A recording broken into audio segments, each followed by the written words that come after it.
સુરતમાં આગની 3 ઘટના. રોડ પર રિક્ષા ભડભડ બળીને ખાખ.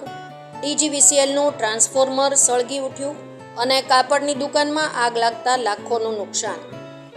સુરત શહેરના પાલનપુર જકાતનાકા, વેડ રોડ વિસ્તાર અને રિંગ રોડ વિસ્તારમાં આગ લાગવાની દુર્ઘટના સામે આવી છે.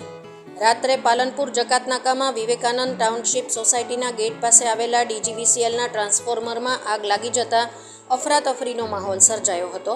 જ્યારે સવારે વેડ રોડ વિસ્તારમાં દોડતી રિક્ષામાં આગ લાગતા બળીને ખાખ થઈ ગઈ હતી.